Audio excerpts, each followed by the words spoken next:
going. I hit that, and then I hit this. This episode of Lords of the Storm is brought to you by our sponsors over at Patreon, where you, yes you, can also support the show. Just head over to patreon.com/Lords of the Storm to become a patron today. Heroes, gather tribute and earn my favor.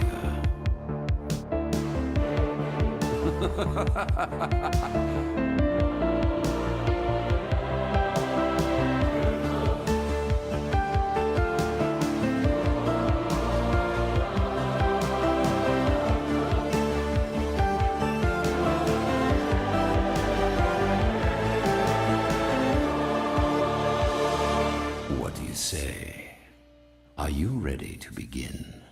Hey, what's up, everyone? Welcome to episode 171 of Lords of the Storm, Heroes of the Storm podcast. My name is Greg Gizmo Zord Parker, and I'm joined tonight, of course, by the Zord Lords themselves. First up, we have Ryan TBK Zord Reader, and making a reappearance, a fan favorite here, we have Mr. Alpaca Zord Jennington. Multi is on baby duty currently, so he may be joining us throughout the night. We don't know yet. But until then, Al and his wise words and very strong opinions will be helping us out tonight. He's right? Actually a really good listener. He is, best I know. He just makes one face. I'm not sure what face that is, what the emotions behind it are, but it's there. So take it how you will. Yep. But on this week's episode, Alterac Pass is here. Loot chests for everyone, kind of. The Alliance toys with the Horde in the Call to Arms event happening right now. Just toying with them. Mid-season brawl wrapped up with one heck of a finish that we're excited to talk about. And we're going to get to Lunara in this week's Hero of the Week. The first, TBK, how are you doing this evening? I am doing wonderfully. I feel really good. I'm excited to talk some heroes. I'm excited to play some heroes afterwards because work has been a bear. It has. Same for me. Inside sad joke. Inside sad joke. Yes. What have you been up to this week? I know you said you haven't been able to hop in heroes since the patch went live yesterday with Alterac Pass, but I imagine you've gotten some heroes in prior to the patch this last week. Oh, of course. I've been trying to work on getting my quest done. Mm-hmm. I think I have one more game left of the play 6 with a friend, and then I think it's on to the last phase. So I'm getting there. Nice. I'm getting close. So that's been fun. I've been playing a little bit of Jurassic World Evolution. It's pretty fun. It's a little simplistic, but it's pretty fun. My raptors got out, ate a bunch of people, so that was a thing. But yeah, it's kind of cool having your own little Jurassic Park. It's kind of fun. It is. I also got that, and it is fun. But I was following the quest line that the story was giving me, and it made me get a stupid Carnoceratops or something, and it ate the rest of my dinosaurs. And then it was still hungry, and I didn't have any money to give it anything. So I just opened the gates and let it eat people, and then I put it back to sleep and put it back in the gate. It worked out, though. Yep. But for me, it's mostly been Hero still. I've still been streaming a lot, pushing Hero League. I'm up over 100 games now, like this last 2 weeks in Hero League alone. And good news, for the first time since Season 1, old Gizmo has made his way back up to Platinum. I have reached it with a 57% win rate and a 30-7 Phoenix record. 30-7. Dang. Yeah. Apparently he's your carry. He has been tearing it up for me. But as I have gotten into higher gold, low plat, the Varian shattering throw bug, it seems more people know about it. So I have to make sure he's banned. Otherwise, it's just game over because that's not a fun bug. Yeah, and for those who don't know, and this has been around for a while. No, don't tell anyone because I don't want. Enough people already know about it. No. Gosh, it's just against Phoenix specifically, I believe, it's right? Just against Phoenix specifically. Yeah. So if you have Shattering Throw, you can charge and then Shattering Throw Phoenix, and it one shots him. He's much gone. He's dead. because it multiplies like against his health as well instead of It, just yeah, the it, shield. instead of doing just the shielding damage, it pours that over onto his actual health bar, which it's not supposed to because it's only supposed to do shields. Yeah, the first time it happened to me and I was trying to figure it out, I was looking at the death recap, and it hit me for like 3,800 damage. I was like, what? It's a rough one. I'm hoping it'll be one of the bug fixes on next week's balance patch. Me too.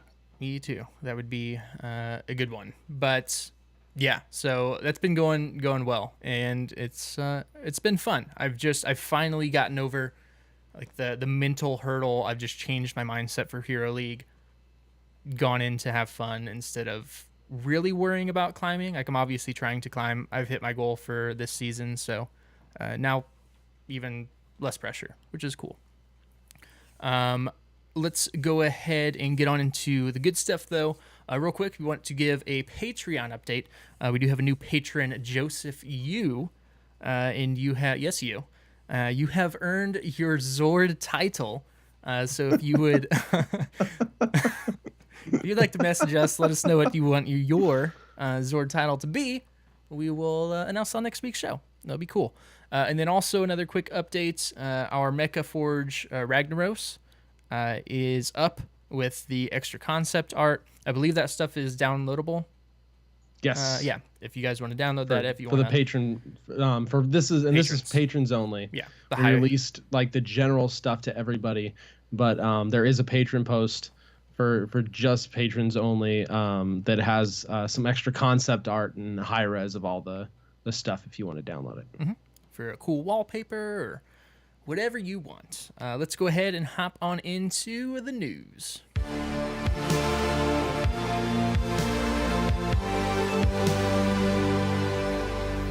All right. First up, a quick bit of business here. So not next week's episode, but we want to give enough advance. The episode for the week of July 4th is going to be on Thursday because, well, Wednesday is July 4th. And we imagine you'll probably be watching fireworks and all that stuff instead Shooting of fireworks. Shooting fireworks, of course. The important stuff. So we'll give another quick shout out next week. Not important this week, but just so you all know. Call to Arms. There's a current streamer event going on right now to be going with the Echoes of Alterac event that's happening, and it's pretty darn cool. So there are 10 streamers, Heroes of the Storm streamers, who have answered this call and joined either the Horde side or the Alliance. This is going to be going from June 19th through the 24th, so just a few days left here. And on the Horde team, we have March, MF Pallytime, Kyberries, Salinity, and Kala, which I've been running into Kyberries and ranked a lot, and it's been fun. And then on the Alliance team, the good team here, the team that's going to win it all. Whoa. Do you really think you have a chance? Let's back that horse up a little bit. Let's back it right up. You think you have a chance. You have no chance. The Alliance side, we have Kendrick Swish, Solid Jake, Trixler, Viper's World, and Alicia Wins. Now, my Horde boys got this. Not a chance. Boys and girls. My Horde boys and girls got this. Not a chance. But there are two parts to this event. So on this first part that's going through the 24th, they'll be streaming during designated times for their faction and completing challenges to earn points along the way. At the end of that, the winning team will be given hero bundles, codes, and stuff to raffle off to their viewers on their streams. But then there's going to be the important event here, and that is going to take place on June 27th. They're going to be holding a best-of-5 tournament between both factions with Dunk Train and KO are going to be casting it. And I hope, they haven't said, but I hope all 5 of these matches are on Alterac Valley. I would think so, maybe not. So. Yeah. I would assume it's so. The Horde Alliance thing. But some of the challenges and stuff that they can complete here during their streams, and challenges can only be earned once per faction. Is like earn MVP 3 times, get a triple kill, quad kill, win 3 games in a row, stuff like that. All has to be done in Hero League. So they are working on racking up those points right now as we speak. And I don't know if there's a way to look at standings anywhere, but you don't really need to because The Horde's Alliance gonna is win. winning. Yep, we know. No, you're a liar. But have you checked out any of these streams? Had a chance to? You said I work's been did. I busy. was watching Viper actually Hey, right before me too. right before the podcast. He has a sweet set of armor on. He has, and this is Viper in general. If you've not seen his stream before, for it's twitch.tv/Vipers World. He makes some of the coolest overlays for his stuff. Like he has a Warcraft 3-ish like BattleNet overlay going on right now, and it is freaking sweet. And he did like a sweet Diablo overlay with the actual like health and mana before. He's a talented dude. Yeah, but the armor's cool, and he's repping the Alliance side. So thank you for those kind compliments, TBK, and supporting our team by watching that stream. I support him. I don't support the Alliance. It doesn't matter. You will bend the knee in the end. All the Horde will at the end of Battle for Azeroth. Oh, that's what you think. It's what I know. It's what I know in my heart. I have faith in Ian that he will make sure the right side wins, and that's the Horde side. We can agree to disagree here. We can agree to disagree. But going on during this event, it was going on during Mid-Season Brawl. There are loot drops that have been activated for Twitch streams. And hopefully you guys got some of this stuff that happened specifically for the Mid-Season Brawl. But you could get some unlocks for watching, I believe, if you watched a combined total of 3 hours, you got rare loot chests. You could earn Echoes of Alterac Portraits, a cool Drekthar, and... oh, what's the dwarf's name? Vandar Stormpike. There we go. I couldn't even remember the Alliance dwarf. But that was cool stuff. And then up until July 12th, so we still have a while on this, they are giving out thousands of loot chests every day just for watching any Heroes of the Storm stream. Doesn't have to be the Blizz Heroes channel. Just any of your favorite streamers, you can hop in. It's not very obvious. It doesn't say it in the Twitch chat at all or anything. You'll see it up in the notifications. And then to claim those, you'll just go to your gift tab on your launcher, and you can claim those to whatever account or region that you would prefer, and grab those. So I know a couple people have gotten them in my stream. I think I've gotten 5 or 6 already. I didn't get any of the cool skins from them yet, unfortunately. But they can. All the new skins and stuff are going into just the normal loot chest because there's no special loot chest for this event. Mm-hmm. So keep your eye out for those. But speaking of those skins, it is the second week of Echoes of Alterac. Last week we had Yrel enter. This week, Alterac Pass has entered the game in every mode except for ranked play. And then it will enter the ranked rotation at the start of the next season, which is July 11th or 12th, something like that. Can't remember. So TBK, I know you haven't gotten a chance to play it since it hit live. I haven't gotten a chance to play it because I've just been in Hero League. But I've heard good things about it. It seems to be growing on a lot of people's favorites list, which is really cool. I mean, I got quite a few games in the PTR, and I loved it. Mm-hmm. I think it's a great map. Yeah, and it doesn't look like it really had any changes from PTR over to live. And I got several games in the PTR as well. And I think that's probably the right call. There were some matches that did seem a little snowbally, but that can really happen on any map, just depending on the teams. So it's good. Again, not in ranked, so they're going to get a ton more data on it these next several weeks to see if there needs to be any tuning adjustments to the objective or core, anything like that, which is pretty cool, right? But that's not the coolest thing. I mean, it is the coolest thing because it's a dope map. It's a map, yeah. But the skins are here, and probably some of the best skins that Heroes has ever released. They So I still personally think, for the most part, as a whole, the Nexomania stuff is the best skins to enter the game. But for me personally, there's two different types of skins. There's the fun, like the fun, jokey type skins. That's the Nexomania skins. Like the badass, like I just feel super cool skins. That's these skins. Are super cool. The skin tints are really cool. You have some Stormguard stuff. You have some Orsong. You have some Alterac stuff. The Spirit Healer is still incredible. Amazing. Like, looks so good. And can we just talk about High Warlord Garrosh? Like, I was super sad that I missed getting his Nexomania skin, and then I saw that, and I saw that all the bundles are available individually, and I was just like, I'm not sad anymore. 100%. High Warlord. High Warlord Garrosh.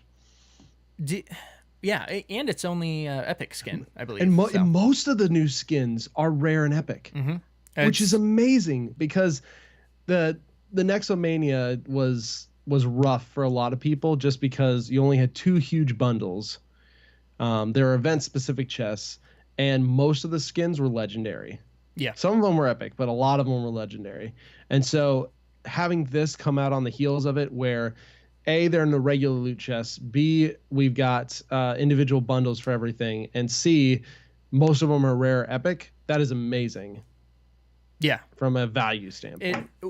I actually haven't even checked to see which are the legendary ones. I would imagine it would be Gazlo, maybe Johanna. Are her effects changed? I know her voiceover is. I mean, she's an orc. Yeah. So good point. But those are the only two I can think of that might actually be legendaries. But yeah, they're cool. And again, these are not event specific skins. You can buy the bundles, you can craft them now, or you can wait a couple weeks, craft them for a little cheaper. I don't know how the bundles are going to. Will you be able to purchase individual? Well, I guess you'd be able to craft the ones, and then if they're featured again, purchase them and that type of stuff. So I believe there's gem bundles for everything up right now. Yeah, all the individual, and this is something they talked about in their last blog post, with the new content drops, having big bundles still, but having then individual bundles for skins. They said especially for limited time stuff, and I assume these will be limited time bundles, but allowing people to buy what they want without having to spend $30+. Yeah. And you still can spend that, because they do have a couple of the larger bundles to get. And again, this event is going till July 9th, so I imagine that is how long you'll have to get those bundles, if that's something you're going to do, to keep a look on. Let's hop back here just a second, because we're getting a couple questions about Alterac Pass, and since we're on the topic, we can talk about those. And again, we haven't played them live, but there haven't been any changes. So Kathazad, do you think the spawn rate of the objective is too frequent? I don't think so. In my experiences, it kind of seemed a little frequent, but I think that's just because the objectives themselves are super long, like the fight for them. And there's, maps. I actually don't even know how it actually works on a map like Cursed Hollow. If it's a set interval between when the first objective starts, if the countdown for the next objective starts ticking immediately, because it seems like on Cursed Hollow sometimes, there's a minute and a half between first and second, but if it's a really long drawn out team fight, it's almost instant. So I don't know if that's how it works on Alterac Pass as well, but I know it has seemed quick at some points, but I think this is the longest objective of any map, besides like Blackheart's Bay. Well, and remember, the objective scales too. Yeah. So it takes longer to get the objective. Yeah. Every time, and I assume that's probably an anti-snowballing technique, so you can't just grab it really fast. And in some ways, it's kind of scales death timers a little bit too. It is a very powerful objective, no question.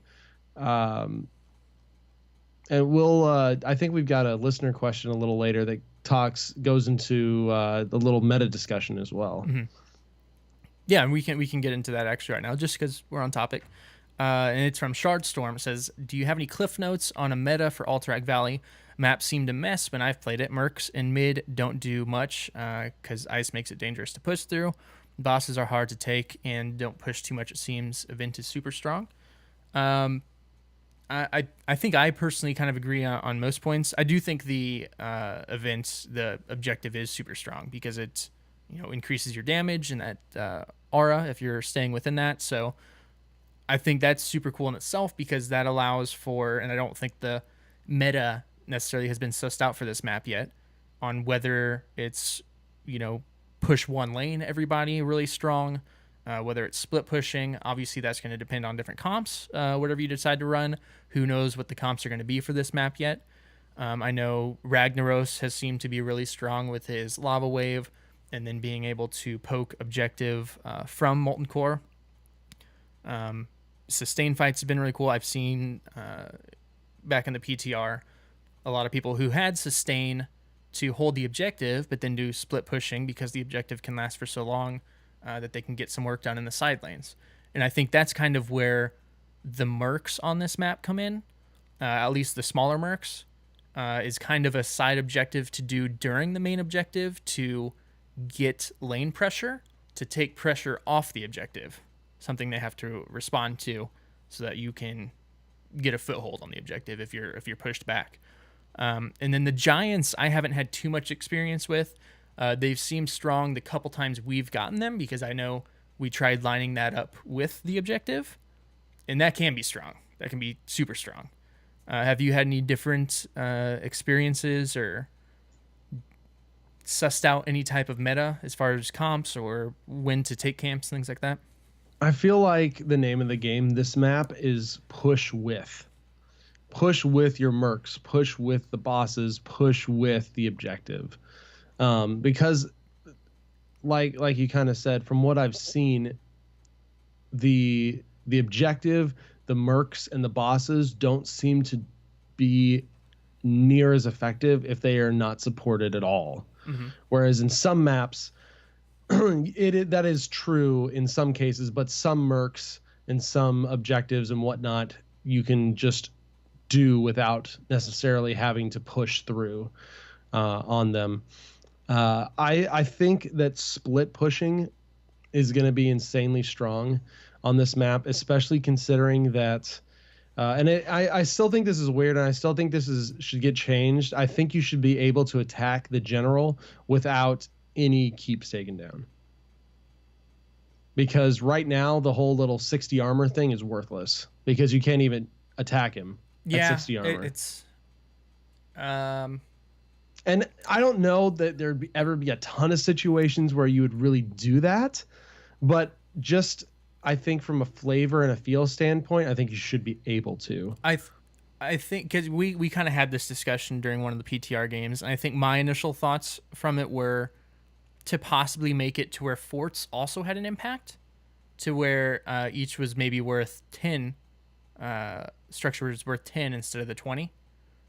That way, if you push down one lane, well, then he still has 40 armor, just like now if you get one keep. Or if that's too much, then you could still go take another fort, and that lessens it to, what would it be, 30. I think the map definitely incentivizes the split pushing, though. Mm-hmm. Just for the whole, you should probably get multiple keeps down. Yeah. Because the generals do hit like a truck, and they are pretty tanky if you've only got one keep down still. So it definitely feels like a pushy type map, and the objective seems to back that up and back up the ability to split push because of the speed and damage bonus, mm-hmm. so that you can actually split and then get other stuff. But I don't know. I think it's got a lot of evolution that it's going to need to go through as far as comps and stuff. But I do feel like a strong push and a strong poke comp are going to win this out because of how the objectives work, wearing the enemy team down and just slowly getting your objective, and then just doing crazy strong pushes with your cavalry as you go. Mm-hmm. Yeah, and then just another point of the mercs maybe seeming a little weaker and the event seeming super strong. I think that's also just kind of to go with the flavor of this map. I mean, this is Alterac Valley. You know, this is representing the Horde and the Alliance fighting. So there's not as much merc pressure. I think they're trying to entice a clash between the two teams as much as possible, instead of having, and I think it still could be done, but like a Zagara that just split pushes top lane right now and never makes an appearance, which I think they've captured that flavor really well, because this entire map is centered around team fights. So, and we'll, again, it's only been live for a day and a half now, getting close to 2 days. So, hopefully we'll get a lot of games in on that and kind of see what alterations, if any, it goes through. So yeah, I think it'll be good. I really hope it gets embraced. We'll probably see a few little tweaks here and there once things get going. It does kind of make me sad that I don't believe we'll see it in competitive at all this year, because at least as far as I know, they're not switching up the map rotation for phase 2. I don't think they've actually made any announcements on that, so I could be wrong, but I hope they'll switch it up. I do too. I mean, I would like to see more variety in some of the maps they do for pro play, and this might be released a little too close to give it any sort of serious consideration for ranked or for competitive play. But I think they did some show matches on it. Yeah. During the midseason brawl, and I thought they went really well and were really interesting and fun to watch. So I would definitely not mind seeing this in competitive sooner rather than later. Yeah. And I did enjoy the map rotation that they had throughout phase 1 and the midseason brawl. I thought those maps were really fun to watch, but I would like to see them switch it up. And if we can get Alterac Pass in there, cool. But yeah, it might be too early. But I mean, and speaking of map pools, with this last patch, they actually did decrease the map pool for normal versus AI quick match and unranked matchmaking queues. What do we know what it's decreased to currently? So right now, until the event concludes on July 9th, all the battlegrounds removed from non-ranked play, and this is versus AI quick match unranked. All the other ones are still available for custom play, but the only ones going through those pools are going to be Alterac Pass, Braxis Holdout, Cursed Hollow, Dragonshire, Infernal Shrines, and Tomb of the Spider Queen. And this will allow you to, in theory, hit Alterac Pass a lot more often. Yeah, which makes sense. One, they want people to be experiencing that because that's what people want to experience. And two, they want more games on it, get more numbers, see if there's any adjustments that need to be made. So yeah, that's and again through July 9th that we will have that smaller rotation for those modes. We had one heck of a tournament conclusion this last weekend, so let's go ahead and hop into HGC.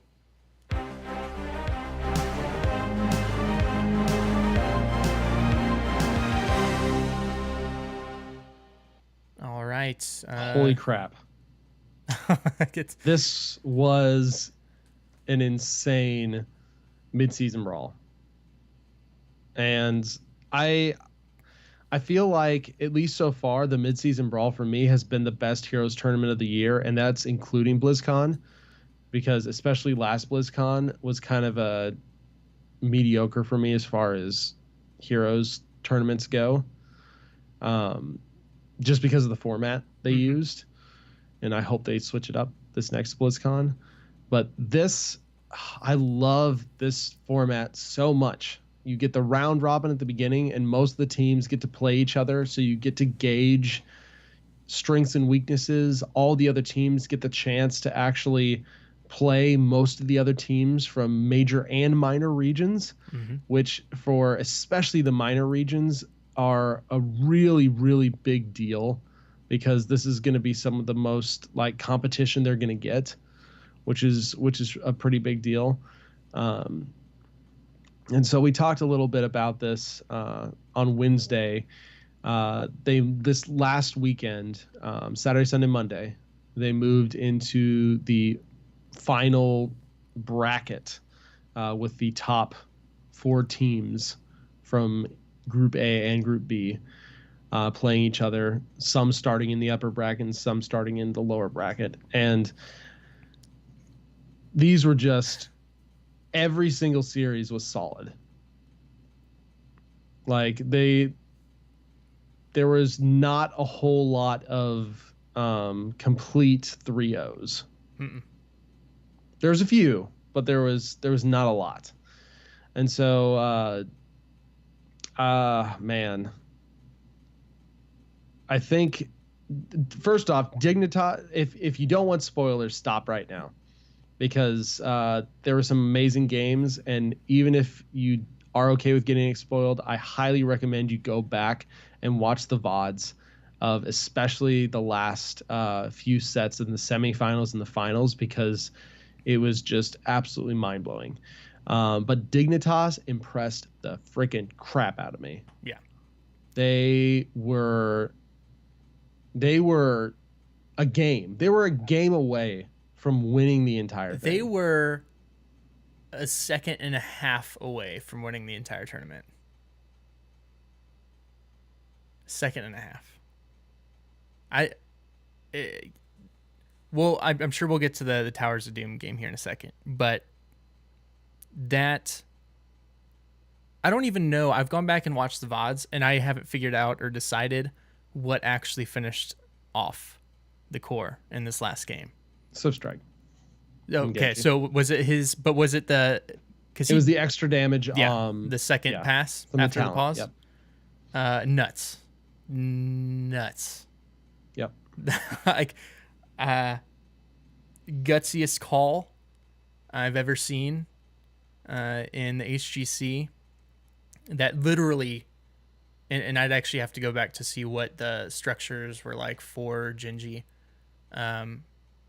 But I think that they may have been able to turn that around with the death timers at that point and go finish it. So, yeah, the last 2 games. If you don't watch anything else for this entire tournament, watch game 6 and 7, which I don't know if in the VODs that would be game 4. It'd be 5, technically game or 5 and 6. Yeah, because the winner gets the +1 to start of the upper bracket. And this is pretty crazy because Genji before the grand finals had not dropped a single map all tournament. Yeah, 38 now. Not a single map. They're 37. Absolutely, yeah, 37-0, I think. Something like that. Absolutely insane. Like, this is, people who tell me Heroes is casual, I laugh at them and then point them towards these things, because the amount of skill to pull off some of the crap that they pulled off, both them and Dignitas, and I mean some of the other teams as they went along too, is just absolutely mind-blowing and easily within the upper echelons of all of esports complexity. Like, absolutely insane teamwork that has been pulled off. Genji did manage to take the final game from Dignitas and become mid-season brawl champions, but Dignitas they were close. They were so close. They were closer than any Western team has ever come to defeating a top Korean team. This mid-season brawl, I think the whole thing that I got out of it was the regions are pretty dang even. Yeah. Well, I mean, last mid-season brawl, Fnatic won, so we didn't have Korea winning that tournament, but that was its own kind of a quick shift over to Fnatic just being insane for a little bit, and then it quickly shifted back to the Koreans. But yeah, the tournament overall, like we talked about last week, and I don't think it changed from the group stages to the Phoenix bracket. The biggest thing to take away from it is all three regions are taking games off each other, and much closer in skill, with Gen.G kind of being the outlier here, and now possibly Dignitas, because North America still didn't look too great against Dignitas. But North America did make it to the Final Four. Yes. Which was a huge deal. I think this tournament legitimately showed that NA has improved a lot, and NA can compete with the major regions. Mm-hmm. And it also showed us that China cannot. China really fell off comparably to Korea, to North America, and to Europe. Like it was very interesting to see. Both North American teams made it through to the Phoenix bracket, which was a huge deal. Yes. Heroes Hearth actually even took a game off of Ballistics before they were defeated in the lower bracket. Mm-hmm. Which, again, in this tournament also speaks to not just the HGC, but the growth of the esport as a whole, and people coming in to participate in the pro scenes. I think that we're going to continue to see the skill increase, because again, that is a team that, yes, had some established players on it, several established players on it, but that made their way from open division to the mid-season brawl to the final brackets and mid-season brawl in one phase, which is huge and super good for the growth of this game. And I'm not, I don't want to say anything, but I totally called Heroes Hearth whenever they made it into the HGC. I said this is gonna be one of our top teams. I had faith in McIntyre and Crowan and Arthlon, all of them from seeing their previous work, and I think we're gonna see good things and improvements for BlizzCon, which has me super stoked. Yeah, because phase 2 is coming up. Yep. We got a small break, but then we're back at it, and there's been a lot of team shuffles. Pretty much every team that is not named Temperstorm or Heroes Hearth was shuffled in NA, and basically every team, I believe, except for Dignitas, was shuffled in EU. And so it will be very interesting coming into this phase 2 bracket, this phase 2 season, to see how things go. But overall, mid-season brawl, huge success from a production standpoint. They kept the games moving along for the most part at a decent clip. All the matches, or most of the matches, especially in the Phoenix bracket, were very competitive. We saw at least I feel, a lot more hero variety than we saw in the Western and Eastern clashes, and which is really good, because it was a little stale for Western Clash. Yeah. We've seen more variety in the past, but as far as the Western and Eastern Clash, I would agree. Saw some surprising priority on heroes for this tournament, and I think this tournament was kind of in a weird spot as far as meta, with some of the changes that had been happening, and I think it kind of developed throughout the tournament. But it's been cool to see Johanna kind of make a comeback as a main tank, and I've been seeing people play her in Hero League, which is cool. So it's cool to see some of the heroes that we haven't seen in a while start making an appearance. In damage build Karazim. Karazim getting picked up a few times. I was personally expecting to see like an Insight.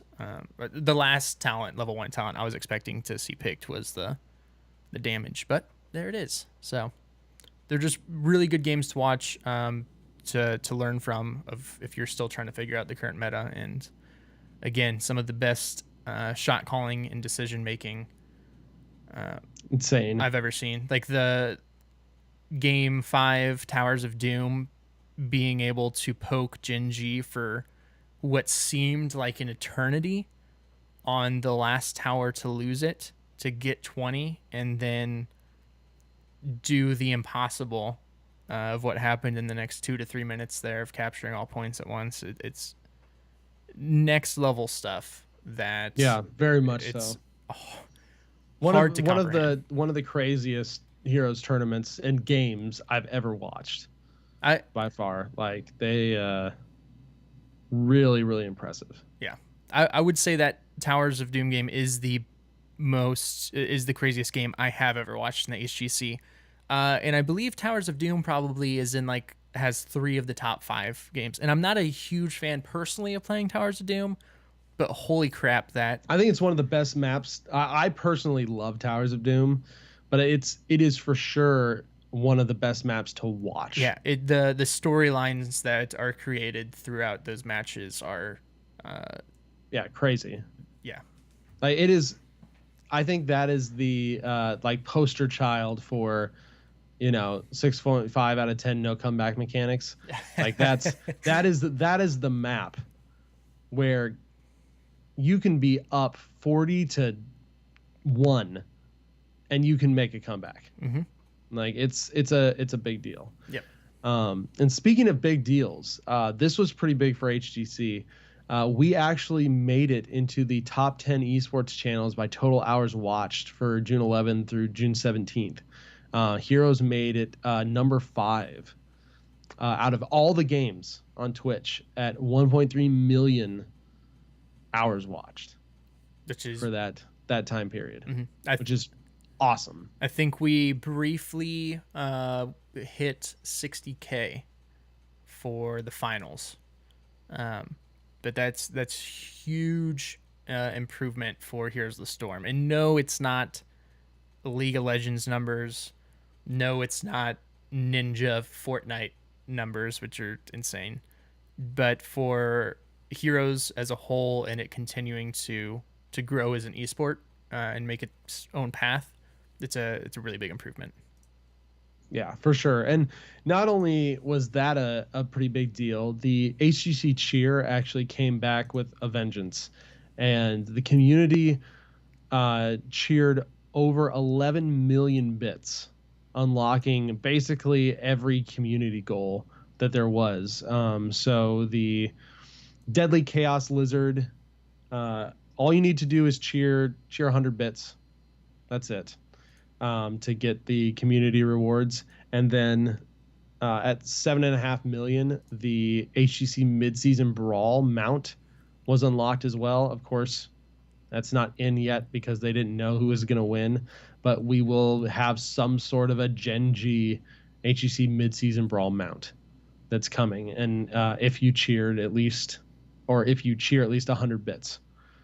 And interestingly enough, of all the bits that were cheered, that's give or take $110 plus $1,000 that has been generated for Twitch, Blizzard, and the orgs over the past just 2 weeks. Mm-hmm. And super cool to see. I believe last year it was kind of the EU teams dominating on top, and while Team Dig still had the most with 1,900,000, second and third place you have Heroes Hearth with 1.4 million, and then Tipo Storm with 1.4 as well. So I'm glad they brought it back. Apparently it's people like to cheer for teams. It is really it's a shame it took so long this season to get it implemented, but it's fantastic. I would still like to see stuff like we've talked about a couple weeks ago, maybe last week, in game to not only support the teams but also support prize pools and stuff for the future tournaments. But it's awesome, great step. Yep, it's pretty huge, and I assume they had 2 like locked community reward things. I assume that we'll see that second one unlock for phase 2. And then probably the third one unlock for the BlizzCon playoffs and time frame. Mm-hmm. Yeah. So you can still, I believe this stuff is up for the rest of the season, right? It Through appears phase as two if and it then will through be. BlizzCon. So Yep. You get all the cool team banners and portraits and Twitch emotes, and then there's a generic path for just your personal amount cheer that you will unlock, like generic HGC stuff, loot chests, and all that stuff as you go as well. yep. So when does phase two pick up here? We got a couple weeks. I believe it is next week. I'll double check real fast. Which a week off is fine with me. My sleep schedule struggled a little bit, especially with the group stages. But holy crap, it's Yeah. Looks like June 29th. So yeah, I was right. It is the next week. cool. Yeah, and so we still have. I would imagine if we do get a updated map pool, we would hear something by the end of this week. But You'd think we'd need to hear pretty quickly. And yeah, this is going to be a big deal because we're going to be going in with the balance changes. We're probably going to be going in with Urel, and we're going to be going in with all the warrior armor changes yeah. as well.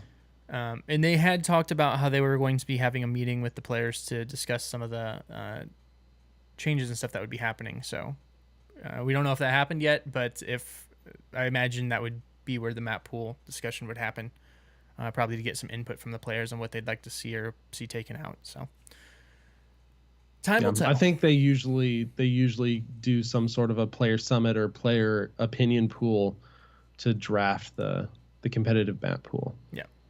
And it looks like Multi has gotten Baby Zord to cooperate a little bit, and he has perfect timing because I know he has some thoughts that he wants to get on the MSB here. So we'll go ahead and see if we can get him in here and let him share his thoughts while we say our sweet goodbyes to Mr. Al Pakazord Jennington. And the call just ended on me. Hello. But I don't know where Multi's at, so he hasn't been joining. But if he joins, he can give his thoughts and opinions on that. Before we move on to Lennar, though, we just talked briefly about it. The production of the midseason brawl, again, fantastic. I think they keep taking steps forward on that. As far as the sets, the time between games actually it's still a little long, but seemed better for the bracket portion, at least. Not so much the group stages, but I know the group stages, that's because they were on an actual specific schedule of when games were going to happen, which you can do whenever you have 2 game sets instead of a best of 3s. But overall, I thought production was really nice. Yeah, no, they did a really good job. I loved the stage. I really hope we see something a little more like that. I really hope we see a new stage setup for BlizzCon. I would love to see something more intricate, something more heroes-y. Yeah, I guess. I was kind of hoping that too, because we've had the same one for before the HGC when they did. And we have our own stage now. Yes, when they did just the showcase games at BlizzCon back when it was Cloud9 and Evil Genius, which it's they've done cool stuff to that for having the hero backboards or whatever of the heroes they're playing, special stuff for the objective, but it does feel kind of just like a generic stage, and it isn't esports themed. Like I for some reason it was the same stage as last year's midseason brawl with the Nexicon tunnel and stuff. Super cool. Yeah, I would love to see that stage at BlizzCon. Yeah. All right, we're gonna try this one more time for the live show, and then I can edit this stuff for the audio.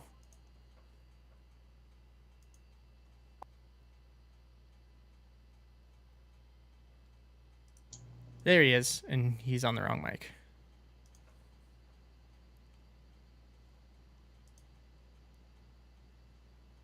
Nope.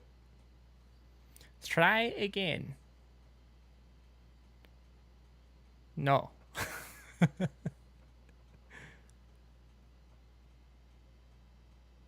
No. No. No.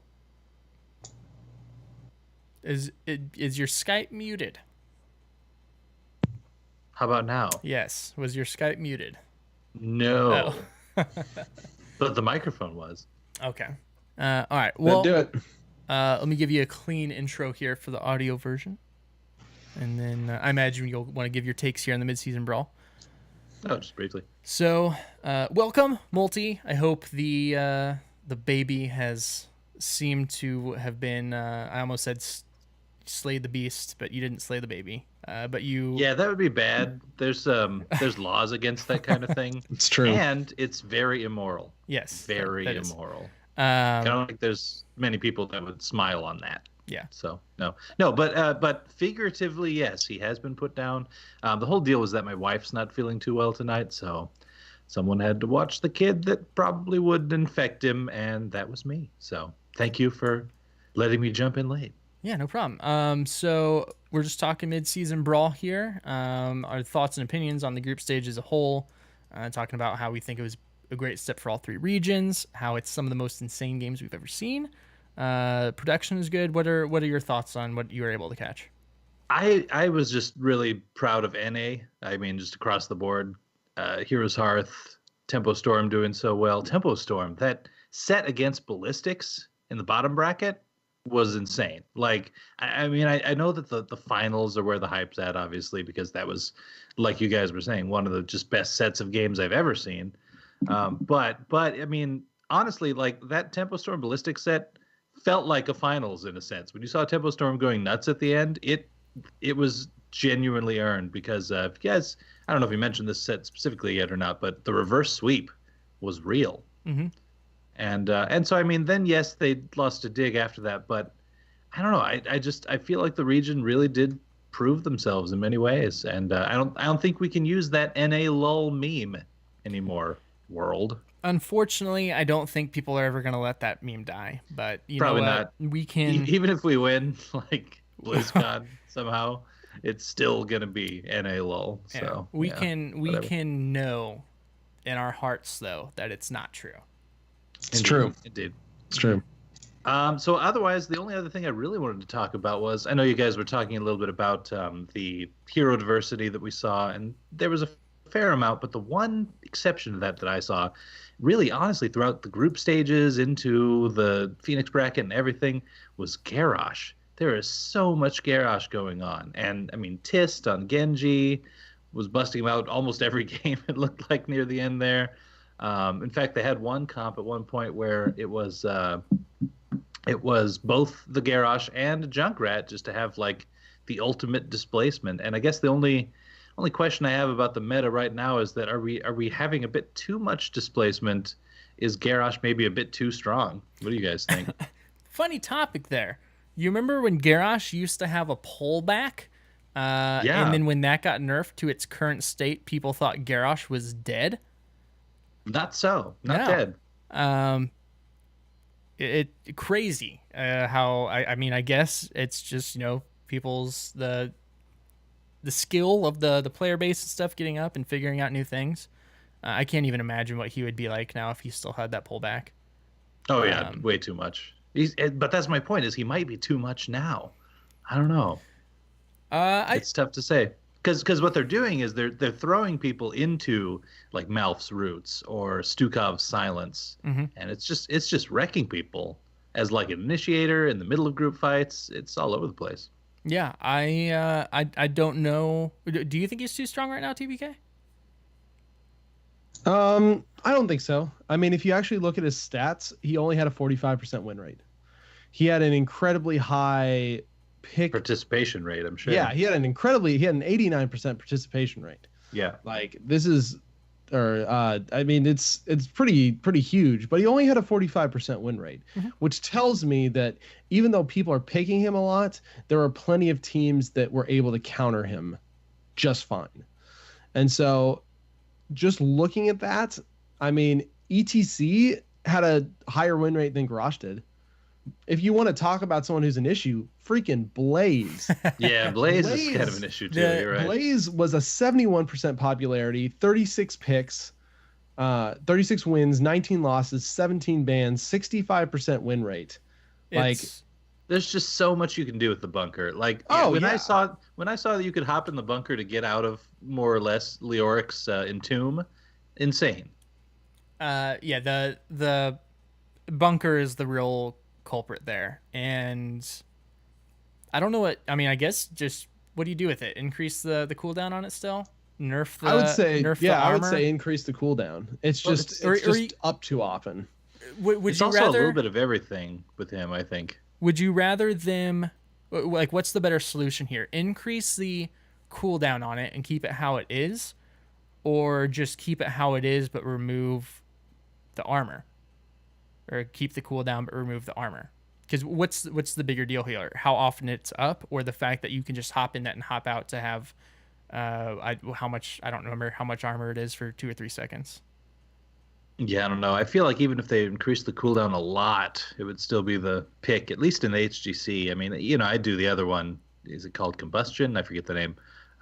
In quick match every now and then, just because you can get some value out of it. You never quite know if your team's going to get a lot out of the bunker, but yeah, the fact that they time it so well in these team fights and as an escape in some cases, I just don't know how high you'd have to raise the cooldown for that to be the issue or fix. Well, the problem is it's another one of those incredibly high skill cap, very coordinated things.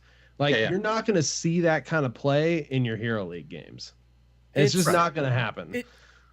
You don't, but it's still because I used to be a combustion guy because I thought bunker was a much, and it is a high skill cap. I thought it was a much higher skill cap because even if your team doesn't know how to use that, if you know how to use that by yourself in a Hero League, you can still turn the tide of a team fight by yourself with bunker.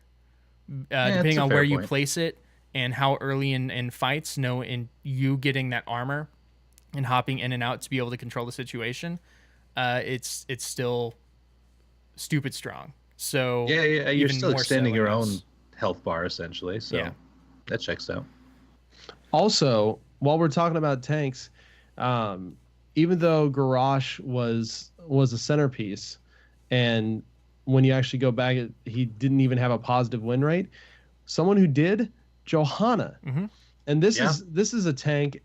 And remember too, this is pre-armor change, so there's a little bit of a difference in talking about tanks mid-season brawl versus after mid-season brawl. But Johanna saw a lot of play and a 57% win rate with 24 wins, 18 losses, and 19 bans. And this is the first we've seen Johanna in competitive play in at least any sort of significant competitive play in a long time. And it was mostly from the Korean teams. Yeah, I think have we seen her really played in she's not in the a huge thing in NA or EU. Well, I mean, even since the HGC changed to its current format, I'm not sure we saw her really at all last season. So I what's think it the might have difference? been pre-HGC. Is it that they're getting so much more out of the blinds these days? I can't think that's it. It's just how they're using her. Yeah. She's got a lot of tools. A lot of wave clear and CC and Like you said, there's a lot of displacements. She can ignore with that iron skin so much displacement. And she is actually an incredibly good counter to Garrosh. Yeah, I could see that. Yeah, because she can provide anytime he's trying to make a move, she can provide the peel and avoid any throw herself, or if she does. Well, and he's not going to do any damage to her either. So yeah, so we're in an interesting time, and again, that is pre-armor changes, so we'll see I imagine the warrior meta may take a shift here at the beginning of this second phase, except for Garrosh because he's not getting hit by those changes because it's built into his trait itself. So, yeah, really interesting stuff all around in the HGC MSB right now. But again, phase 2 starting next week, and we'll be able to hop in and take a look at those changes. All right, now, so typically for a hero of the week, we would be doing the newest hero, since we haven't done Yrel yet, and she's been out a week.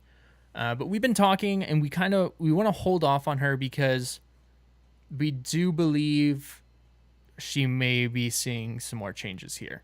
Or she's kind of in the weird spot. Like, I don't think she's been figured out if it's viable or not. Or win rate wise, she still not has good. come up. She's come up about 4%. And this is, again, props to Critic Kitten, who does the 7 days after patch notes blog posts constantly. You can find those over at Heroes Hearth. He does an amazing job keeping up on those. I always like to check those out. She has come up. There's definitely a learning curve to her. Right.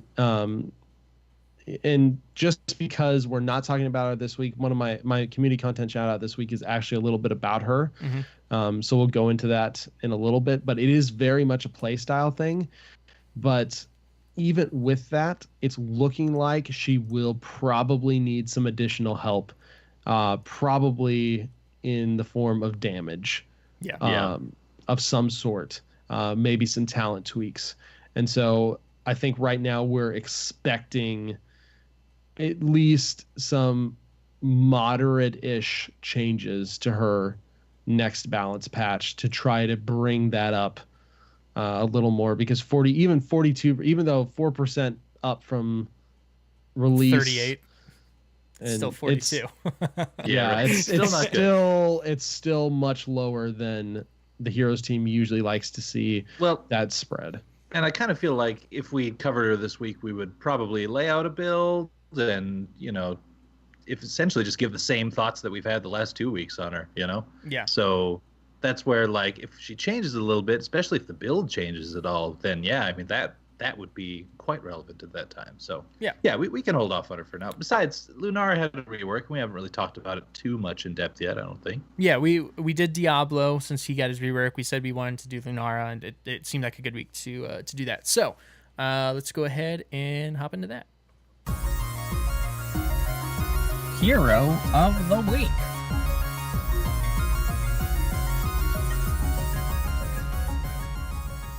All right, so Lunara, one of my 4 go-tos in Hero League right now, alongside Phoenix, Thrall, and Hanzo.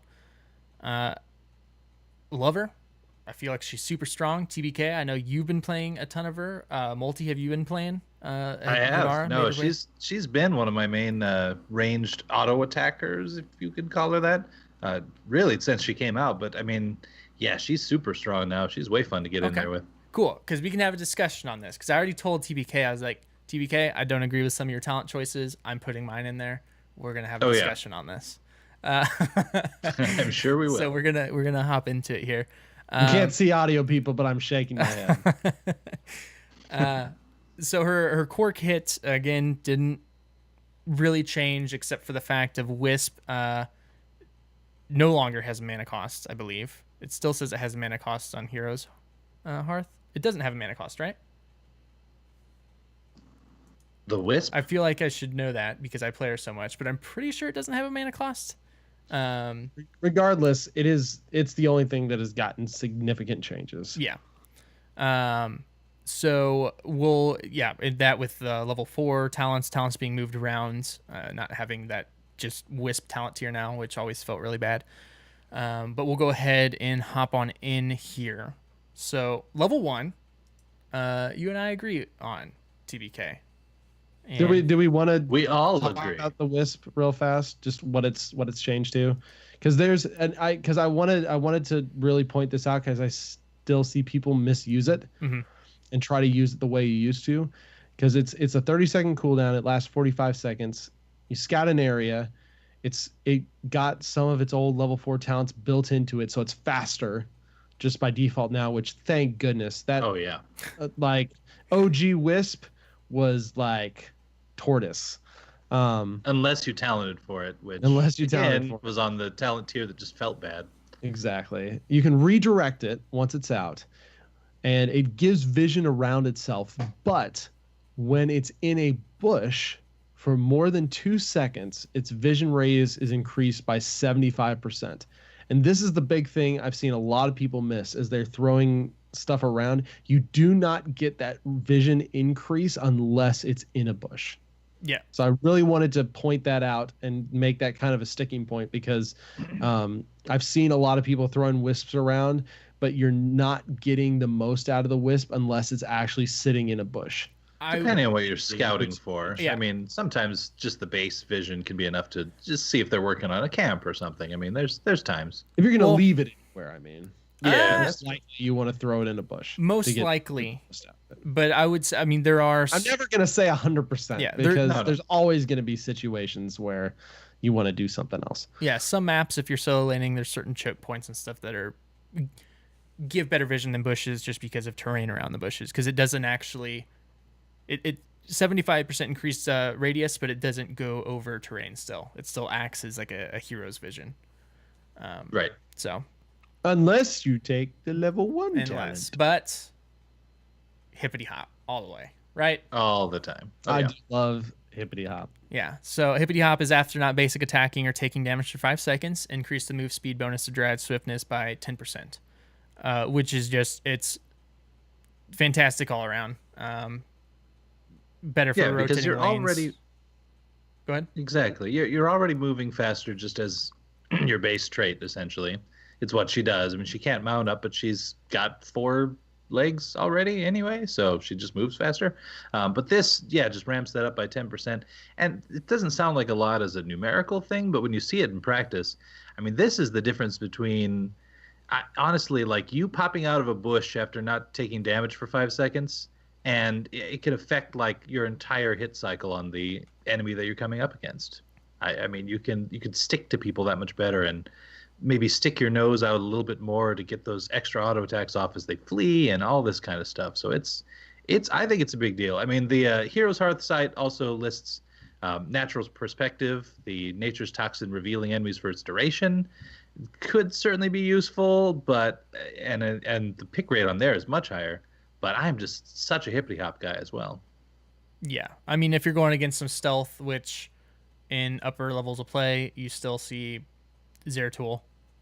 So that can be helpful there. But she's such this would be for when they run into bushes and everything. Yeah, right? yeah. It would work for that as well. But the hippity hop, she's such a great solo laner, especially if we'll get to the next talent here in a second.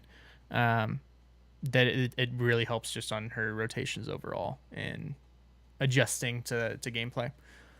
So level 4, TBK. What's our you going with? So This is very map dependent for me. If the map has a PvE objective that needs to be burned down or gotten quickly, Battlefield of Eternity is one potentially. Brax's Holdout. There's a few that have that PvE objective. I will go with Nature's Culling, which increases Nature's Toxin's damage by 125% to non-heroes. It can also help with her wave clear once we get to the level 7 talent. But I do really also like Siphoning Toxin, and this is while at least one enemy is afflicted by Nature's Toxin, you heal for 9 per second. When an enemy hero has 3 stacks, you increase this healing to 19 per second. And so again, level 7, once you hit this point, you can get a decent amount of healing back, especially if you have a weaker healer or if you're in quick match, no healer, which will hopefully be fixed here in a few weeks with some of the new matchmaking rules that are coming. But yeah, those are my 2 main go-to just situationally. okay. Sam? What's your opinion, Multi? I'm intrigued. Nature's Culling 110% of the Okay. time.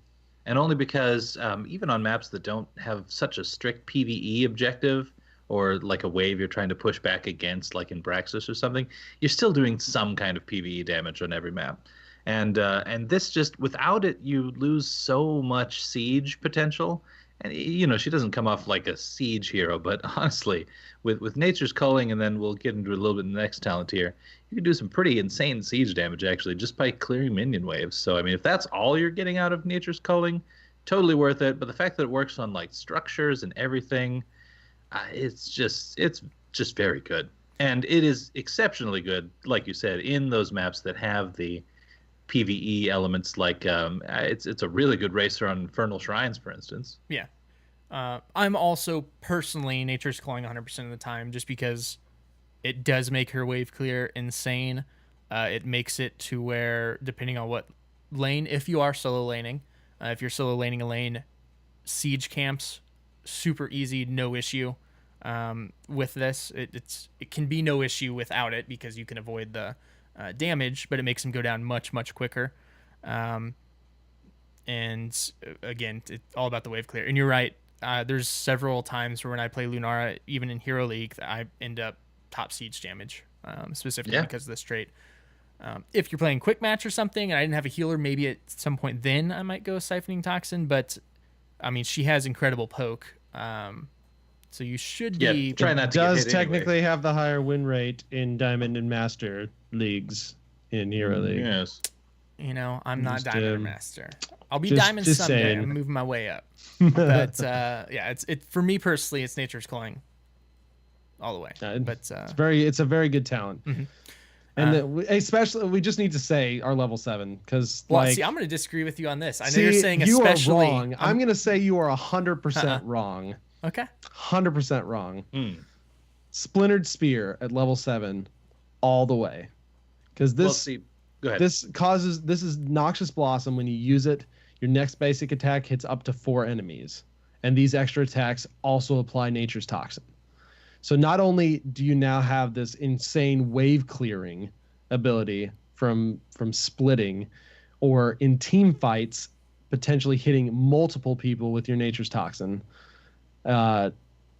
it's just a great way of spreading your poison around. And then this works as Siphoning Toxin too, if you ended up going for healing. Or much better, works with Nature's Culling, because you get insane wave clear, like literally insane. You've destroyed the wave. Okay. Doing that. I like that, but I want to hear Gizmo's part, because then I want to throw in my So tiebreaker. for me, and I was Splintered Spear initially when this rework first came out, but McIntyre showed me the way. And I go Wild Vigor, which, using Crippling Spores, increase the damage of your next 4 basic attacks by 50%. Reason 1, this talent does not, in my opinion, affect wave clear whatsoever, because with Nature's Culling, you're already two-shotting minions, and it maybe by early game, by a second and a half, it clears it up. But by end game, I don't think it has any. Late game, not even end game, mid to late game, I don't think it has any impact. 2, yes, it can be good in team fights to be hitting 4 targets, but that is on Q, which is an 8-second cooldown, and it's 1 auto attack. You're not deciding who those go to, and if it's most likely going to hit their front line, if they have a lot of melee, sure, it's going to hit them. Not going to do a whole lot. If they have some squishy front line, it maybe do some more. Wild Vigor, increasing your next 4 basic attacks by 50% on the target you choose, which I think is the important part for me. Instead of 1 auto attack going to 4 separate, that's not going to do a whole lot immediately. I think it's more important to get that extra attack damage on the target of your choice. And it's also great, again, against grabbing merc camps really fast and objectives, whether that's boss, whether that's pushing a tower or anything. So that is my personal reason. I like choosing who my damage is going to. I don't think it affects wave clear that much. But in certain compositions where maybe they're squishy, they don't have a solid front line, it's easier to get to the back line, Splintered Spear could be a way to go for me. See, I took Splintered Spear on I think it was either last night or, yeah, it was yesterday. I took it and Nature's Culling in a Tomb of the Spider Queen map because I was just able to just super destroy waves. Like I would just float to a lane, wipe the wave, float to a lane, wipe the wave, turn in the gems, win the game. It was pretty good. But yeah, otherwise, Gizmo, I am 100% behind you on this Wild Vigor thing, just because like if you take that at 7 and then looking ahead to 16, there's actually a couple different talents that kind of synergize with it in Invigorating Spores or Unfair Advantage that like you can actually do so much damage to someone's single target that you surprise them. Yeah. Like literally I've been in a lane with the Zagara who's thinking I'm the lane boss. I can do whatever I want. And then I just start getting these things rolling and she learns quickly that she cannot. And she's slowed and getting her face ripped off. So yeah, I'm a fan of that one as well. I would actually disagree with that. Well, guess what? We're going to disagree on this next one too. But actually, we'll talk about it when we hit. Yeah. We'll talk about it when we hit 16. Yes. Well, and oh yeah, we'll talk more. But I like this because normally I think on Diablo and stuff we had a couple different builds as well. But I think this brings out better points about each talent and how it synergizes. I think we're getting good discussion here. Yeah, I agree. So level 10. This is back. We're back to basics. This is like our We're normal spitballing flow here. Yeah. Level 10, TBK. What are you going with? Leaping Strike. It's always Leaping Strike. I love Leaping Strike so much because it's short cooldown. It slows enemies by 80%. You leap over them, you deal damage, you get 2 charges, you get positioning out of this, you get saving yourself out of this. You can sometimes get the double, just like boom, boom, punch onto a super squishy target. You get, I believe, and I'm not positive about this, I think you get, maybe you don't get invincible frames at some point. I think you. I don't think so. I don't remember. I've certainly died during it yeah. a few times. I was thinking more for like the like Pyroblast or whatever. But I don't even think about like that. As you take off or land. Yeah. I doubt that. I don't remember. And if you did, you'd have to be super specific. But I more take it for the movement, the forced like double damage. The slow is super awesome for chasing people down and then stacking up with more talents later on as well. I feel like in most situations I get just a lot more mileage out of it. Okay. I'm going to give you a hard time here. I'm just going to say you're contradicting yourself with your reasoning on this talent compared to your level 7 talent of wanting to spread Nature's Toxin, and then now you're just wanting one target instead of spreading it with the other ult. I'm just saying. It's more. It's not even necessarily for the one target. It's for the movement. Yeah. Because we talked about how important placement is and being able to reposition yourself using an enemy or even using a minion. Because I've very much used an enemy minion to jump out of the way and move forward while I'm being chased by somebody. Mm-hmm. Oh yeah. Which is something you don't see super often, but with as low of a cooldown as it is, it's extremely viable still. Mm-hmm. Yeah, the movement is the only reason I like Leaping Strike. I otherwise just don't like the ability very much, at least when compared to Thornwood Vine.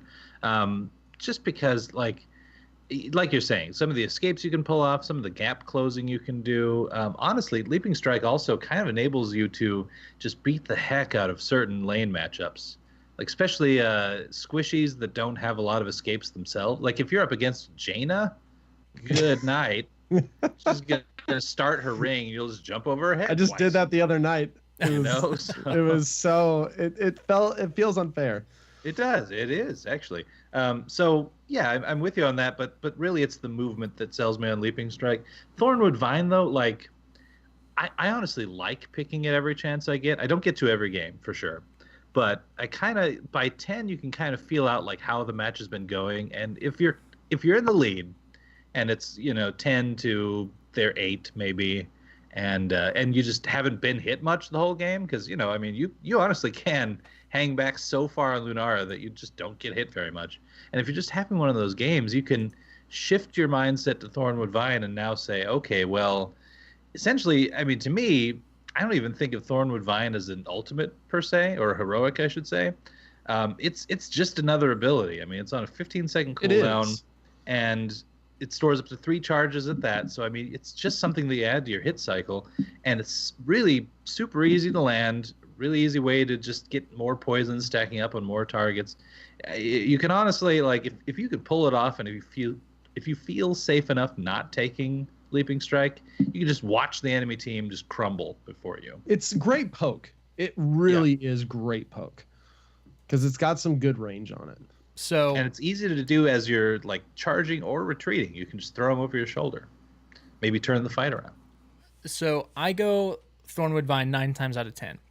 And here's why. And I think this is part of the reason why I don't like Splintered Spear in the first place, because I think Thornwood Vine takes care of that issue. It's an ult that's going to be much stronger in team fighting later on. It's not as strong as Leaping Strike right out the gate when it comes to team fighting. But it is an instant wave clear if you get Wint Wild Vigor at level 7. If you hit a minion wave as they're walking down as a line with a Thornwood Vine, and then your Crippling Spores, it's dead. It's a one shot once you hit your Crippling Spores. So it's super fast if you're rotating to an objective. You can just hit that, clear it while that lane continues to push out. It is going to spread more toxin to more enemy teams at the start of a fight. It is really long poke, like you guys said. I don't. There's some situations where Leaping Strike is a better escape, but I think if you're positioning okay, no. If you're positioning okay, then Thornwood Vine should be okay. The times I see Thornwood or Leaping Strike being ideal here is situations where there is a target that is near impossible to reach and needs to go down in order for you to win a team fight, like Medic, Chromie, Hanzo, maybe even. Maybe Hanzo, to get those down. But even like Chromie, a Jaina and sure, stuff. that's a good call. Yeah, even like a Jaina and stuff. You mentioned how you can bully in a 1v1 with them, like in lane. You can absolutely 100%, 10% do that with Thornwood Vine as well. Like no issues. So I personally prefer that because it is like another ability that just adds a lot of utility. But Leaping Strike, this will be a situational comp dependent thing for me personally. Level 13 here. I'm going to go mine first this time. So for me, Let Them Wither. This increases Crippling Spore slow duration by 1 second and causes it to no longer delay. So now it's the 40% decaying over 3 seconds. Now it's 40% for 4 seconds, which is huge, especially right after Thornwood Vine, because this can get stacks on a majority of the team at the team fight, start of the team fight, and then cause them all to be slowed by 40% for 4 seconds, which is huge. If they're trying to set up, if you get to an objective, if you're able to get there before them, it's going to be super hard for them to set up and react to a team fight there. TBK, what are you going with at 13? I actually love Let Them Wither. Mm-hmm. Yeah, it's good. And I love it in combination with Splintered Spear, because that's 4 enemies then with a 4 second full slow. And I can have lots of movement when I use my Leaping Strike as well to get around to them. And looking ahead too, it stacks really well with Unfair Advantage at 16. Yeah. And I sometimes take Endless Spores, and that's at least 2 heroes are afflicted by Nature's Toxin. It reduces the cooldown by 3 seconds.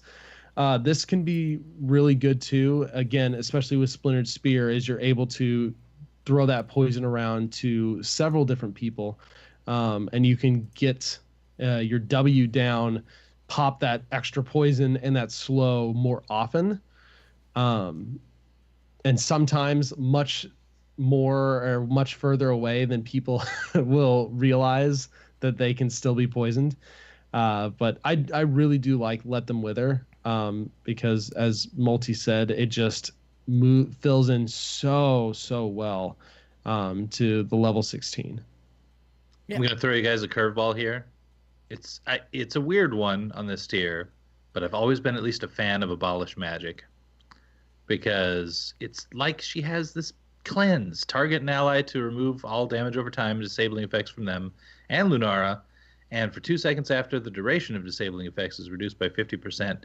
It's such a weird talent for essentially a ranged auto attacker, more or less, to have, but it's kind of cool. And I mean, if you just know that you have a use for it, it could be useful. I mean, it's not as universal as like Let Them Wither or Endless Spores. I'd say for our build, quote unquote, stick with those. But I mean, I've used Abolish Magic before. I've actually, to effect. That's honestly something I've never even considered, and that could be a great pick depending on how a game is going. Like if your team's suffering to like a mosh pit, not able to avoid that for whatever reason, and it's just dominating you, or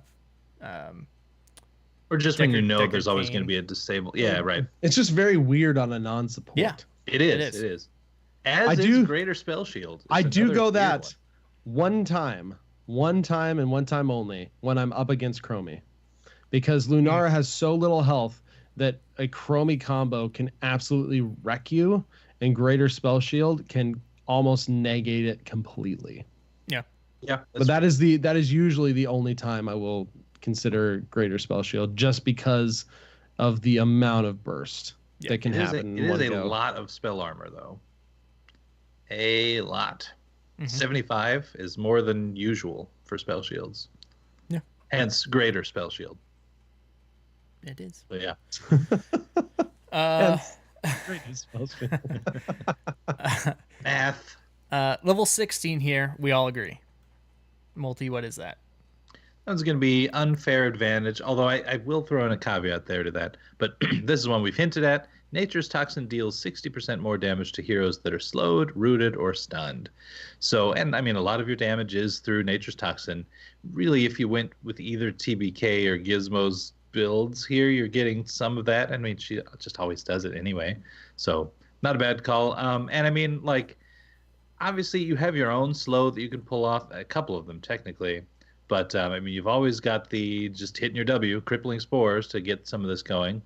And so that helps. But, I mean, naturally, it's also stacking with anyone else's slows, roots, or stuns, of which there are several in the game. So, yeah, pair that with your Arthas for sure.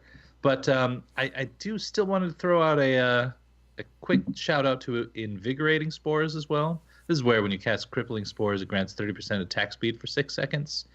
And then, of course, there's the added bonus. Basic attacks against enemy heroes with 3 stacks of Nature's Toxin deal damage equal to 1.5% of their maximum health. So the reason I do like taking that on occasion is because I, like you, Gizmo, I'm such a Wild Vigor fan at 7 that I've just found that, again, if you're doing some sort of like an objective race, for instance, on Infernal Shrines, or in general, if you just want to just ramp up your attack speed and essentially get the crits off of Wild Vigor, they both trigger with your Crippling Spores, and it's actually pretty insane too. So, but what do you guys think? You both, though, are 100% Unfair Advantage? Yeah, I am. I'm Unfair Advantage with some Invigorating Spores. Actually, It depends on the team comp I'm up against. And again, this is something that Splintered Spear works really well for, just applying that poison all over the place and being able to get 3 stacks on several people, which is really nice. And I usually will take this if they're tanky. If they've got a big, beefy front line that I need to get around, or I need to put a lot more pressure on, because this is your percentage damage talent. Especially if you know it's a front line that you can poke a lot. Like Garrosh is a good example. You know, he doesn't have the greatest of gap closers on you, so you can just free poke a lot and get a lot out of that. Yeah. Mhm. But unfair advantage, there's so many heroes in the game with slows, roots, or stuns. At least They're slow. just Yeah. at the very least slows. And so it's just so good because that is so much more damage. That is so much more damage. And then you pair that with intensifying toxin at 20, that's where Lunara just becomes stupid. Yeah. So 100% more damage. Yeah. That's a good point. Yep.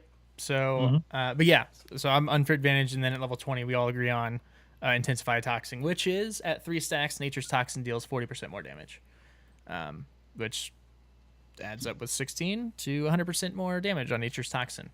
Right. But yeah, in all honesty, I think our two builds really kind of accomplish the same thing. It just goes about it 2 different ways. But with Splintered. It's Spear almost and ult Thornwood preference. Vine. Yeah. Yeah, it's almost ult preference because you get the single target damage at 10 instead of 7, or you get the AOE damage at 10 instead of 7. Yes. You could mix and match them. I mean, you could go Leaping Strike and Wild Vigor. It's possible. It's not exactly a bad move, depending. You could, but then you just wouldn't be getting as much from your 16 and 20 talents. You'd still get some, but it wouldn't be as easy because you wouldn't have any sort of AOE. Yeah. Well, right. Besides your Q, which is very and small. and also, I mean, some of your AOE is just spreading your auto attacks. Like if I've got a quick hot tip for you, it's that the poison starts ticking as soon as you auto attack something once. So if you step up to a lane, spread it. For sure. But yeah, and just for clarification's sake here, since we had some debates, I'll go through my talent picks for my build, and then TBK go through yours real quick. So for mine, which is not my build, again, I got this directly from McIntyre's build on Heroes Hearth, and it changed my life.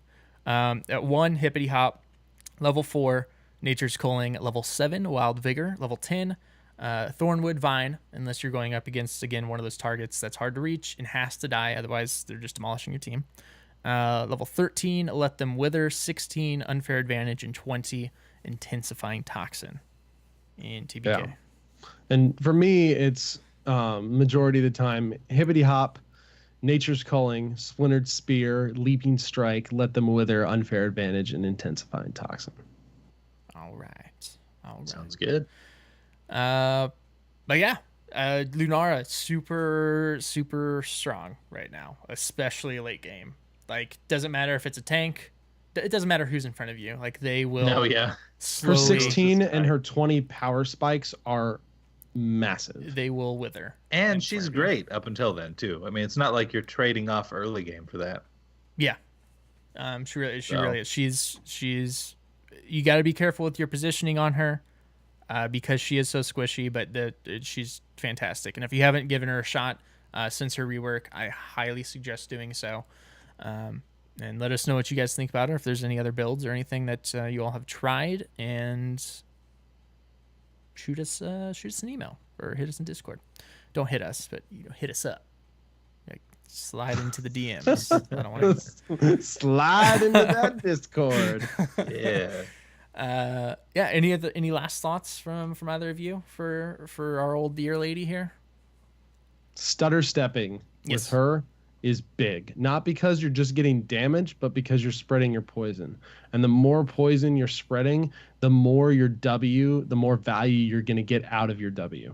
Mm-hmm. So if you can get that around to several things before hitting your W and get her stutter step animation down, it is a little bit more difficult than a lot of heroes just because of how her movement is. And it's a little hippity hoppity and bouncing around, but is definitely worth it to practice and get down because you can do a lot of damage and then extra poison damage to other stuff as well. Yeah, I find the stutter stepping to be at least a little bit tougher just because of that movement you're talking about, but it's balanced out a little bit too by the fact that her auto attack, at least the base one, isn't really all that fast either. So you can kind of get her rhythm down after just some practice of, like, okay, step, throw, step, throw, step, throw. It's not like some of these heroes that have really varying attack speeds, and looking at you, Jin, for instance, where you have to like change up how you stutter step based on how much of an attack speed buff you have at the time.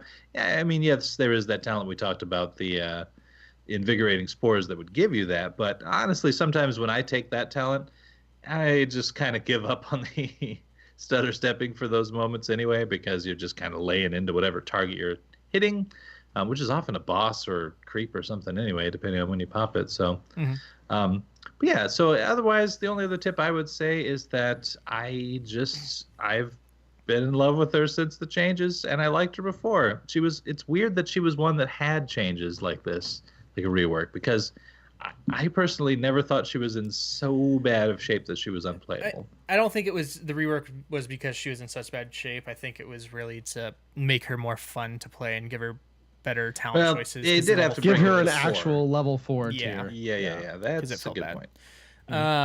My last thing here, don't be afraid to use your abilities. I've never really had mana issues with her. Crippling spores, pay attention to your team when they're rotating, where they're rotating. That can secure a gank fairly easily.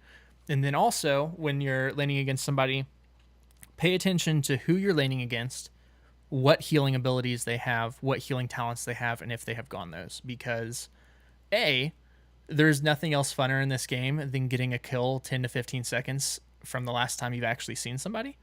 Yes. So, pay attention to when they've gone back and hit their fountain.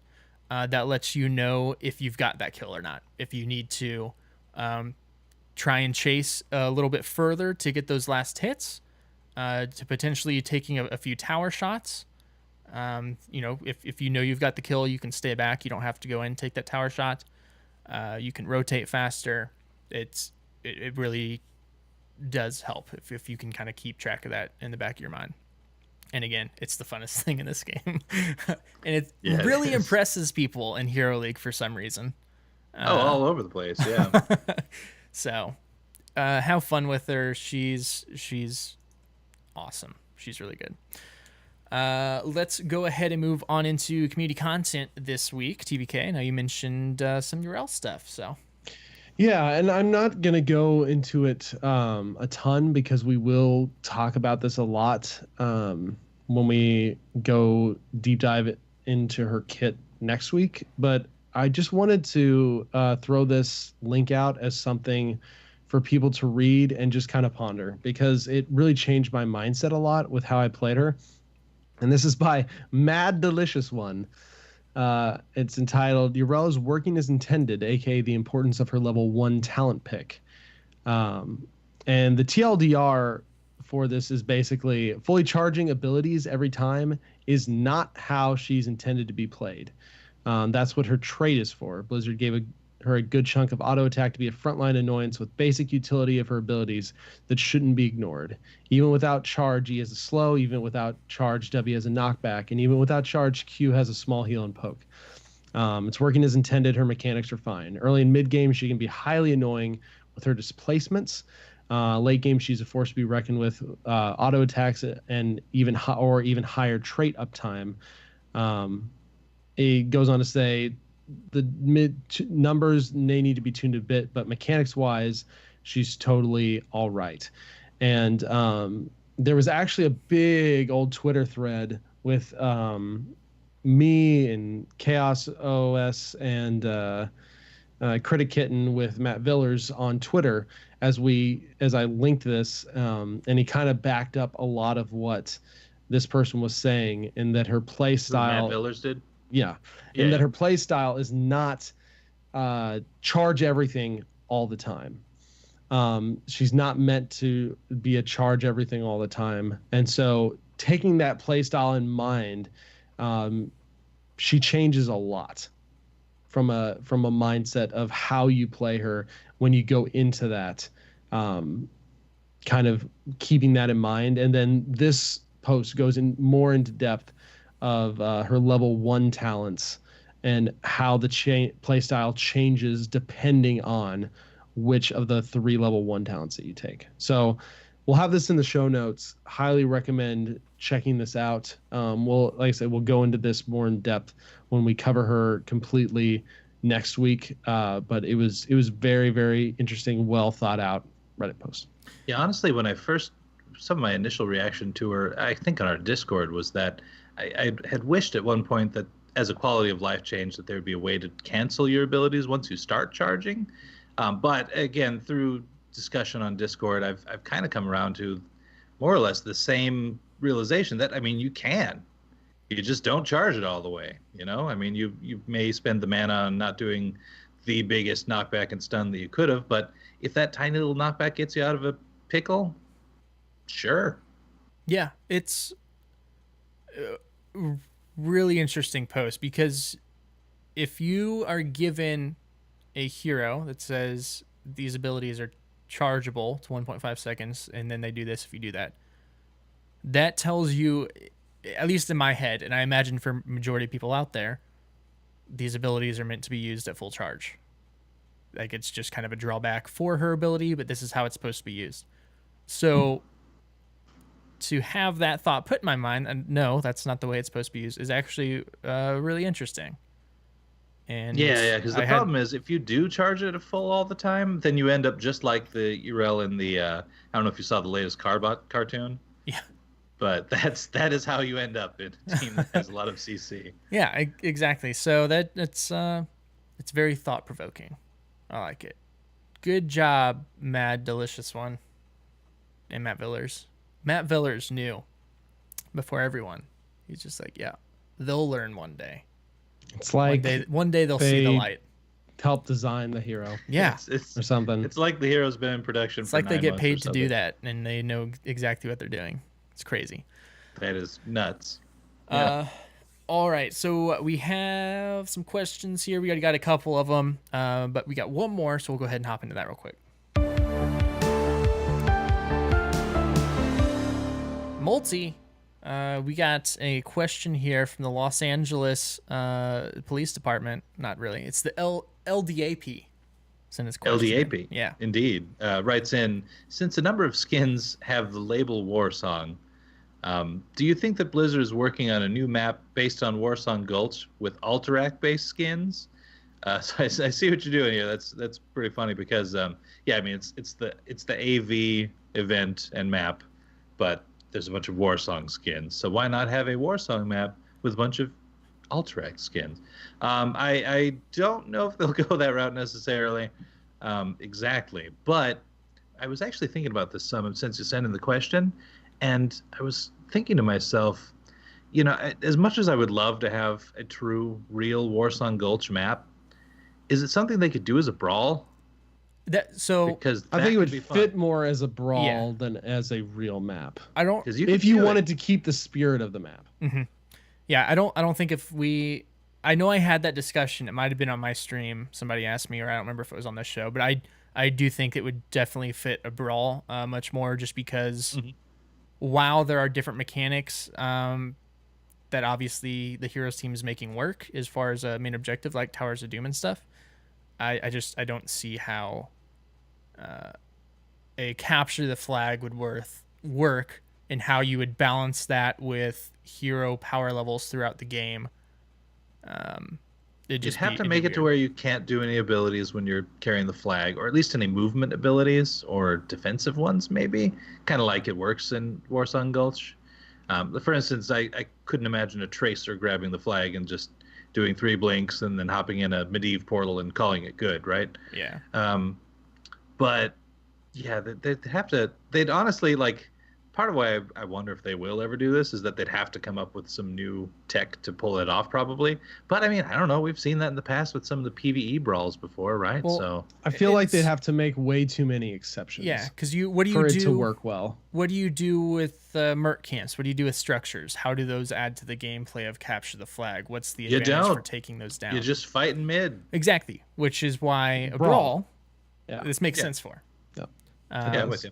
Maybe one of the solutions is, instead of balancing it around all the heroes, have it be one of those brawls where a select pool comes up. By that I mean, like the PvE ones where you have rows of tanks and supports and whatever. Lucio MVP or Tracer. Well, if you can't use abilities, then Lucio. But passive speed, baby. To the other end of this question, some Alterac base skins. These bundles have Alterac base skins as well. If you look at the Yeah, names, there's there's the Warsong, and Drekthar. then there's Alterac, Drekthar. So already a thing, but I see what you did there, though. Regardless. what I did. Yeah, no, No, no. Oh, LEAP. what he did. Yes. I at the very least think we're gonna get another Warcraft map sooner yeah. than Yeah. later. You think? Well, with Battle for Ezreal, BlizzCon. Yep, Oh, I'm maybe. thinking BlizzCon. Because normally we get 2 map releases a year, historically. Hanamura, it's just one of those things. Are they going to count Hanamura as a That's- second map release, I think they're or going to. are they going to count it as like a secondary map release, I think just it's like an off map release? I think it's going to be a map release, because the only other time this has happened so far is Haunted Mines, and the Haunted Mines wasn't really that drastic of a change. Yeah, they made some stuff with the golem switching lanes. It feels and stuff, like they're but going to basically treat it as a new map. yeah, because when it comes to from what they've Yeah. described, it kind of is everything about it is different except for the texture. Yeah. So Yeah, I don't know. I was kind of worried about that too because Alterac Pass is so cool and so different that I feel like when that comes out, they're gonna have to really hype it up to give it any sort of fanfare, because it'll be like, oh yeah, especially if it's counted as one of the maps releases for the year, the hype's gonna be tempered with, oh, this is the new Hanamura that you've kind of already seen, but is totally different and blah blah blah. Whereas Alterac Valley was entirely new. I don't know. I'm worried that that's why I'm kind of hoping that it's not counted as a true new map release, rather just kind of like Haunted Mines, reworked and brought back into the game, because I don't know if it could live up to the hype of Alterac, well, it's And I want another Warcraft map. yeah, I More mean, Warcraft maps. or just please. another map in general. But yeah, yeah, I don't know, because the other part of me, they last time we heard on Hanamura, they said it was gonna be released soon-ish TM, so that would make me think, well, it's not gonna be counted as a full map thing. But then the other time, we're getting a big map pool here, so like we gotta temper our expectations on getting maps, and then of course if we get more maps, then we're gonna have to have answers as far as map rotation stuff. Is the veto system ever going to come in that people want? Weird stuff happens if we It's start true. getting a lot of maps quick. So It's true. yeah, but that is the only question that we didn't already answer. So that's going to do it. It's going to do it for us here today. But before we leave you all, and I know it's hard sometimes, but we'll be back in a week.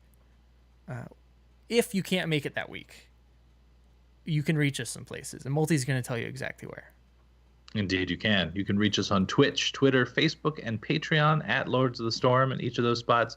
Thanks again to anyone who's ever even thought about being a patron to our Patreon. You guys help us out quite a bit there, especially with BlizzCon kind of coming up. Not really. It's a few months away. You can also find us in-game by typing /join space LOTS, or you can join our Discord at bit.ly/lotsdiscord.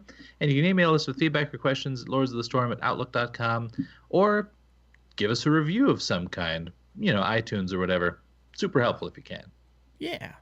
You can also find us individually. Myself on Twitter at GizmoZord, as well as on Convert to Raid Presents Battle.net News, which is Tuesday nights at 9 p.m. Central at twitch.tv/Convert to Raid. And again, another shameless plug. I'm going to do this all the time now. I am streaming a lot lately, mostly Heroes, pretty much every day in Hero League, Quick Match, stuff like that. So if you're looking for another Hero stream, or honestly, we're just finding some interesting stuff out about Hero League. As far as the grind and the climbing stuff, feel free to stop by that. I'd love to see you. Multi, where can you be reached? Oh, what I would give to have the time to climb Hero League. I'm on Twitter at Multizord. I'm also on another show called Hearth Casual with Ro from Realm Maintenance, also known as Brian. And just real quick note on that. So last week I was sick, so we're just trading the illnesses around here, I guess. And so I wasn't really feeling it that Thursday night to record. And then we were going to do just like a 1 day late release.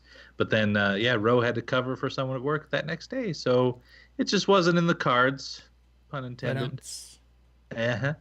And so, but anyway, the point is we are going to record a full episode tomorrow and then possibly again the next week. Haven't really decided on that, or if like we would just reset with our every other week cadence from there. We'll let you know there. But either way, new episode coming out what would be the day after this if you're listening to it audio. Okay. And TBK? You can find me on Twitter at TBKZord and, of course, on Heroes Hearth, where I've got some interviews coming. I've got another map concept in the works. Those take a little longer for obvious reasons. Is it a but it is another Warcraft map? It is another Warcraft map. Oh boy. Because why not? Why not? Okay, fair enough. We want to give a special thanks to our patron producer Ouroboros Zord for helping support the show, as well as Wicked Kitten in chat, our mod, always keeping things clean and fresh. But until next week, hop in, check out the Dear Lady, and let us know what you think. Enjoy Alterac Pass. We will see you all same time, same place next week, Wednesday night, 9 p.m. Central. Have a good one.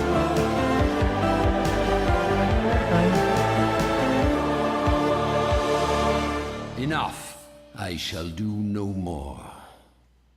Okay.